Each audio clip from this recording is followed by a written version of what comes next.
All right, time for weak acid equilibrium. Weak acid equilibrium is going to be Ka, and you'll be happy to hear that it's very much like what we've been doing with Kc. It will use concentrations. It's just specifically for weak acid dissociations as opposed to what we were doing before, which was full chemical reactions of other things. I actually think Kas are usually easier than Kcs. There's, I don't know, the math's going to be easier. I think that there are easier problems. You'll probably agree with me, as long as you understand pH and some other things that you need to know how to do. Before we get into the actual Ka problems, you first need to understand the idea of a dissociation of a weak acid. And we've done this plenty. Like, for example, if you had HCl and I asked you to dissociate it, actually, you know what? Let's not use HCl. That's strong. We're going to be using weak acids only in this chapter. So let's say you had, say, HF. Okay, that's a weak acid, and you wanted to dissociate it. Now it's weak, so we're going to use a double-sided arrow, which this is equilibrium. We know that we're using double-sided arrows. It's going to break up into H plus and F minus. Okay, so just basic dissociation, just basic ionizing of your atoms within the molecule. Okay, just like we've been doing with other things. This type of equation is represented here in a more generic way. So H and being the hydrogen, of course, and then X being whatever the anion is. In this case, it's fluorine. So you see it broke up into H plus, and then X minus was, of course, your fluorine. And it could be a lot of different weak acids. Like, let's say you had HNO2 nitric acid. Not nitric, nitrous acid. It would break up into H plus and NO2 minus. Okay, so really whatever weak acid you have, the dissociations we've learned how to do still stick. Now earlier we discussed in this unit, we discussed the fact that H plus is the same thing as H3O plus. Remember, H plus doesn't like to be by itself, so saying it's H3O plus is actually a better representation because the H plus is actually attached to a water molecule, and that's what makes it H3O plus. So this equation that you see over here is another way to write the exact same thing. These two things are the same, okay? They are the same. The reason why they look a little different is in this problem, instead of just saying that HX is dissociating it, you're actually showing water as part of the process. Now, water is understood to be in this one here. I mean, it has to have water in order to be aqueous, but here you're actually showing it. So when you show it, that hydrogen, instead of just saying that it's over here by itself, we're saying that it actually attached itself to a water molecule to make H3O plus, and then the other ion that's left over is X minus. Both of these equations work, okay? And you need to understand both of them. You need to understand that they mean the same thing. Look at your products here versus here. They are the exact same products, okay? The difference is we showed water here, so you show this as H3O plus. We didn't show water here, so we show it as H plus. It's the same thing. You're going to have the choice on problems whether or not to write the equation that's in blue or in red. I prefer the one that's in blue for the most obvious reason being it's just less to write. The water is a constant. It's always there. So we don't really have to, include it for that reason. So I will stick with the ones that are in blue, but you do need to understand the ones that are in red because they might give you an equation and give it to you that way. And so you need to understand that it means the exact same thing. Okay. One other note before we get started, and I hope you're not angry with me about this, but you know our whole trick thing that we've learned? That we can get rid of anywhere where X is being added or subtracted as long as our K value is smaller than 10 to the negative 10th, okay? Well, I kind of lied to you. 10 to the negative 10th is definitely a number that you can use, but to be honest with you, this number can go as big as 10 to the negative 4th and still work. So 10 to the negative 4th, 10 to the negative 5th, negative 6th, negative 7th, negative 8th, all the way to the smallest of k's you could possibly imagine. As long as k is less than 10 to the negative 4th, we can use the trick. Now, I'm going to teach you in class, not on this video lesson, but in class, a way to double check Okay, there's a way to double check this trick, and I need to show you how to do that because sometimes with negative fourths it doesn't work. So I want you to have a way to check it, and I will again explain that to you. But for today's lesson, as long as we see 10 to the negative fourth or smaller, we'll be using the trick. And that's one of the reasons why the math is going to get a lot easier in this unit. Okay, so let's go ahead and take a look at the first practice problem. So just like in all of our problems that we do, we have to use a table whenever we're being asked to do something with equilibrium. With acids, you'll never be at equilibrium. It's not like in the last unit where we had to decide if we had to get to equilibrium. We're going to never be at equilibrium. So first thing we're going to do is draw your table in your notes, and then we're going to put our equation in there. So you are going to have to write your own equations, kind of like in KSP. Okay, KSP you had to ionize. In weak acids you have to ionize. And again, I'm going to do the simpler of the ways that we were just looking at. So I'm going to take my acid, which is OCHO2. I'm going to do a double-sided arrow. I'm going to break it up into H plus will always be one of them, and then the other ion is whatever's left over. So CHO2 minus. Remember, charges are important, crucial, if you will. Okay. Now, I want you to make yourself a big note on your paper, somewhere maybe at the top. pH is always given at equilibrium. Okay. pH is always given at equilibrium. So you see right here, they have given us a pH. That pH is at equilibrium. That's a very important fact for us to know. Now, if we look back, they've also told us the initial amount of the initial molarity of our OCH. So we're going to start by plugging that in. So that's our molarity that goes there. Initially, we have none and none. Okay, these tables will be simpler too, much like the KSP ones, where they're a little more straightforward because you don't usually start with too much.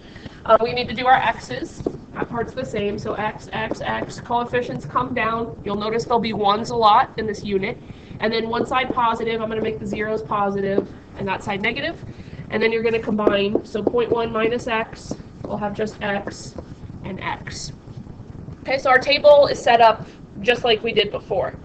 Now, the question is, how are we going to find Ka?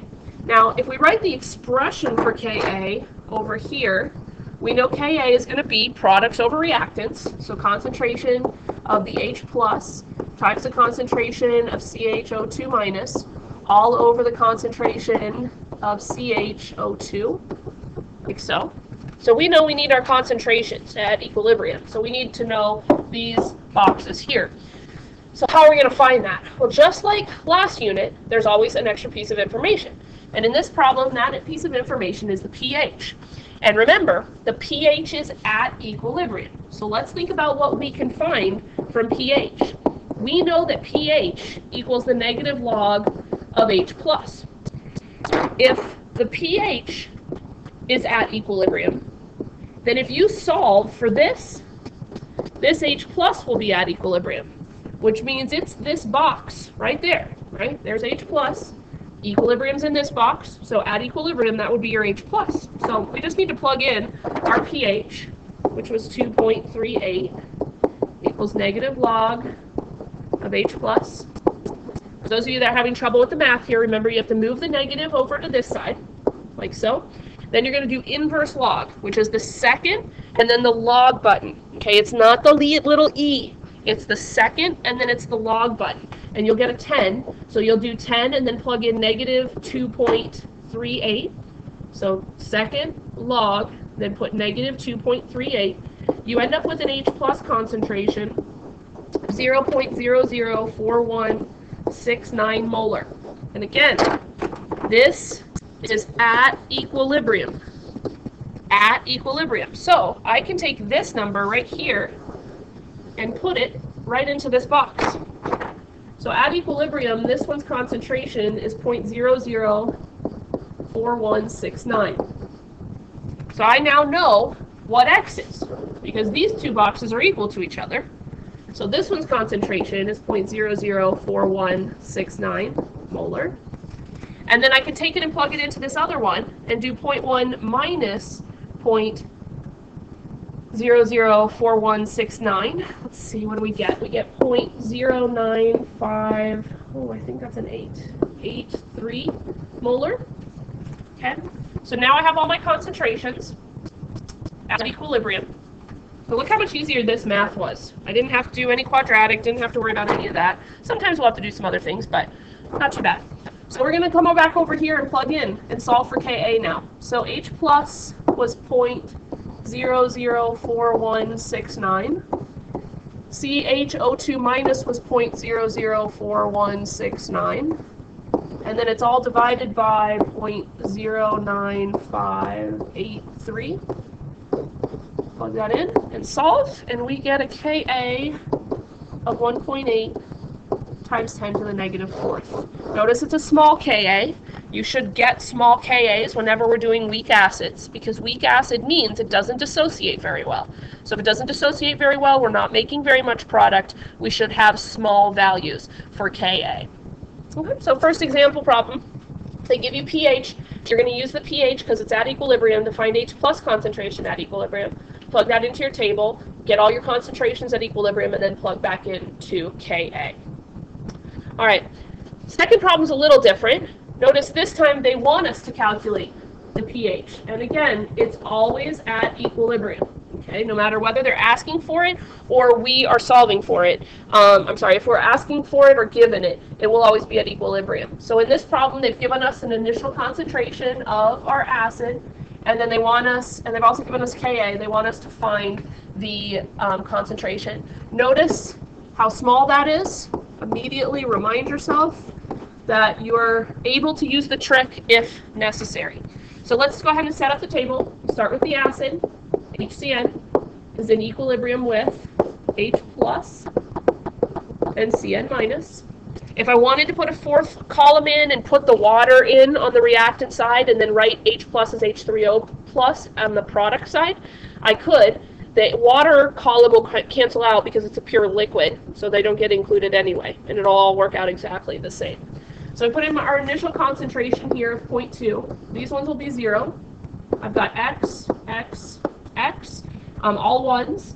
This side I'll make negative, this side I'll make positive. So this will be an X, this will be an X, and this will be 0.2 minus X. So that's what we've got so far. Now we are trying to calculate the pH. So think about that.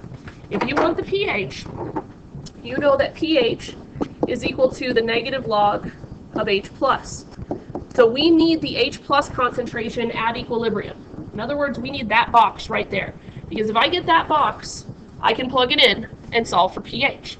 So in other words, I need to figure out what X is. That's really going to be the goal of this. Now, if you look, they've given you the Ka. So let's write the expression for Ka.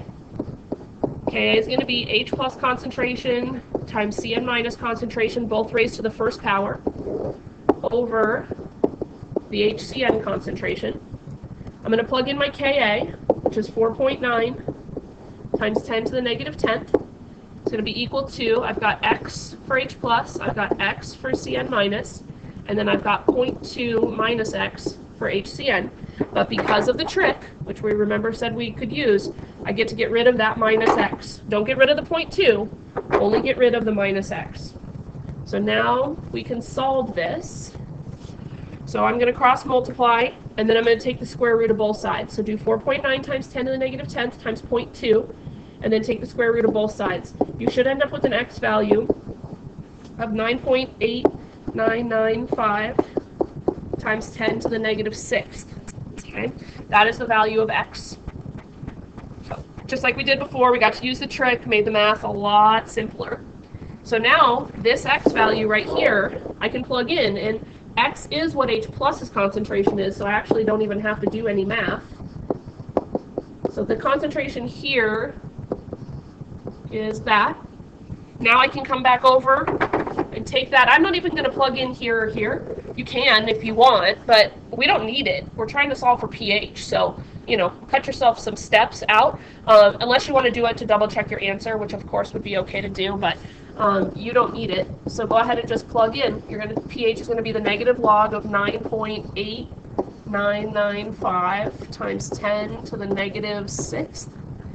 And when you solve, you will get a pH of 5.0. Double check your pH. Make sure it's logical. You know, if you got a pH here of 12, then something's wrong. Because a pH of 12 would be basic.